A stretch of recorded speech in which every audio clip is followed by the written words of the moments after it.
I worked for 31 years in commercial real estate. Not the glamorous kind you see on television. No glass towers, no press conferences. I spent my career buying neglected properties in overlooked towns, fixing what other people ignored, finding tenants and holding on to those investments for the long haul. It wasn't exciting work, but it was honest work.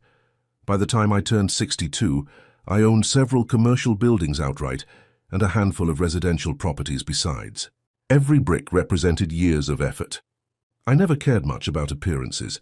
I drove practical vehicles, wore the same dependable boots year after year, and focused on building stability instead of showing it off. Then life changed. My wife died from pancreatic cancer when our son Liam was 19. 8 months passed between the diagnosis and the day I sat beside her hospital bed holding her hand for the last time. After that, the house felt impossibly quiet. It was just me and Liam trying to navigate a loss neither of us was prepared for. Looking back, I can admit something I couldn't see then. I overcorrected. I convinced myself I was helping him heal, but what I was really doing was protecting him from every uncomfortable consequence life placed in front of him. Whenever he struggled, I stepped in. When his grades slipped, I paid for tutors. When he left college, I gave him space and financial support. When he still hadn't found direction years later, I increased that support instead of challenging him to stand on his own. At the time, it felt like love. Now I know it was something more complicated.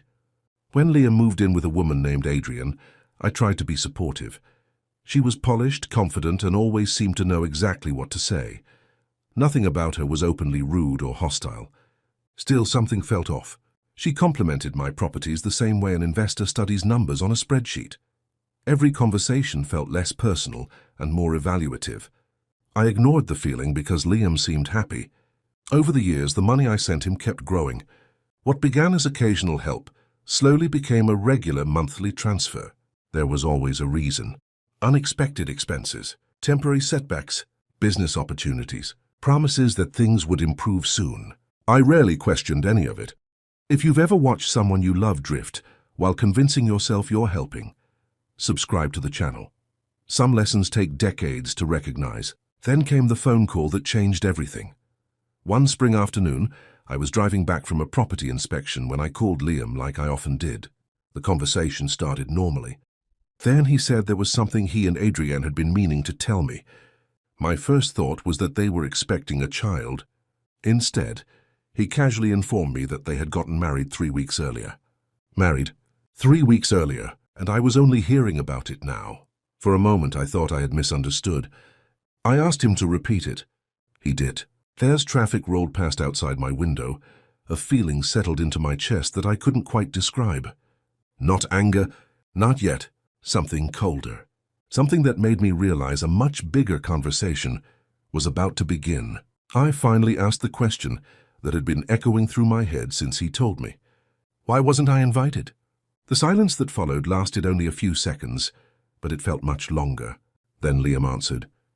He said they wanted the wedding to be among their peers. Their peers. I repeated the phrase in my mind as the highway stretched ahead of me. 30 years of raising him. 30 years of sacrifices, worries, and support. Yet somehow I didn't qualify for a seat at the wedding because I wasn't part of the image they wanted to present. I congratulated him anyway. Then I ended the call and spent the rest of the drive alone with my thoughts. The more I replayed the conversation, the harder it became to ignore what it revealed. This wasn't a sudden decision. People don't accidentally leave their only surviving parent off a wedding guest list. Something deeper had been building for years. 3 days later, my phone rang. It wasn't Liam. It was Adrienne. Her voice was cheerful, almost casual. She told me she hoped there were no hard feelings about the wedding. She explained that they had wanted a certain atmosphere and only included people who fit what they were trying to create. I listened quietly. Then the real reason for the call appeared. The wedding had cost more than expected. Rent was due. Money was tight. She wondered if I could send an additional $4,000 on top of the support I was already providing. For a moment, I honestly thought I had misunderstood her. 3 days after informing me I wasn't welcome at their wedding, she was asking me to help pay for it. I asked whether she and Liam had discussed how awkward that request might be. She responded with a sentence I'll never forget. It's family. The way she said it bothered me. Not because family was the wrong word, because it seemed to mean something entirely different to her than it did to me. Family, in her definition, appeared to mean support without expectations, giving without questioning, providing without belonging. After the call ended, I sat at my kitchen table staring out the window. The oak tree my wife had planted years ago swayed gently in the backyard. I thought about how many times I'd stepped in financially, how many emergencies I'd solved, how many opportunities I'd funded, and for the first time I wondered what all that help had actually accomplished. That afternoon I called my accountant, then my attorney. I wasn't planning revenge. I simply wanted facts. What I learned was sobering. Over the previous 6 years, I'd transferred nearly $94,000 to Liam in various forms. Monthly support, unexpected expenses, courses that never led anywhere, repairs, deposits, emergency assistance. The total stunned even me. Not because I couldn't afford it, because I'd never stopped long enough to add it up. Somewhere along the way, helping had become automatic, and automatic decisions rarely get examined. A few days later, I made a choice that felt uncomfortable but necessary. I suspended the monthly transfers. I sent Liam a brief message explaining that I was reviewing my finances and reorganizing some things. His response didn't arrive for several days. When it finally came, he didn't ask how I was doing. He didn't mention the wedding. He didn't ask if something had happened. He wanted to know whether the payments would continue. That hurt more than I expected. If you've ever discovered that someone values what you provide more than your presence, subscribe. Stories like this remind us how important healthy boundaries really are. Soon after, Liam called. His tone was different, sharper, less like a son checking on his father, and more like someone demanding answers from a service provider. He told me their rent was overdue. Bills were piling up. They needed the transfer.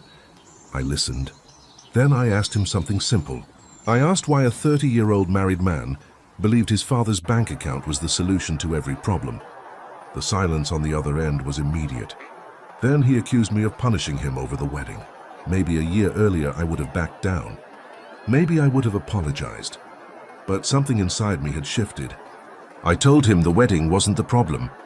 The wedding was simply the moment I finally saw the problem clearly. And for the first time in years, I refused to rescue him. What happened next would change our relationship forever. I told Liam something he clearly wasn't expecting to hear. I said I loved him, but I was done financing a life he refused to take responsibility for. The monthly support was over. The emergency transfers were over. The account was closed. For the next few weeks, both Liam and Adrienne reached out repeatedly. Yet every conversation circled back to the same thing: money. Not our relationship, not the wedding, not the hurt, just money. That alone confirmed I had made the right decision. I met with my attorney and updated my estate plans, not out of anger but out of honesty. For years I'd built those plans around the son I hoped Liam would become instead of the man he actually was. Reality deserved a seat at the table. As spring turned to summer, something unexpected happened. The anger started fading. In its place came clarity. One morning, while driving to inspect a warehouse property, I remembered a conversation with my late wife. Liam had been a child then. She'd asked me to promise that I wouldn't protect him from every hardship. She believed discomfort was part of growing into a capable adult. I had promised. Then grief arrived, and I broke that promise for more than a decade. That realization hurt more than the wedding ever could. About 2 months later, Liam reached out again. This time it wasn't about money. He asked if we could meet for lunch. We did. The conversation was awkward, careful, and far from perfect. But near the end, he finally looked at me and admitted what he'd done was wrong. It wasn't a dramatic apology. It was honest. And sometimes honest is enough to begin. If this story resonates with you, subscribe. Some of life's hardest lessons aren't about money at all. They're about learning where love ends and enabling begins. When we left the restaurant, I hugged my son. For the first time in years, our relationship wasn't being supported by transfers or rescue plans. It was standing on truth. And truth, unlike money, has a chance to last.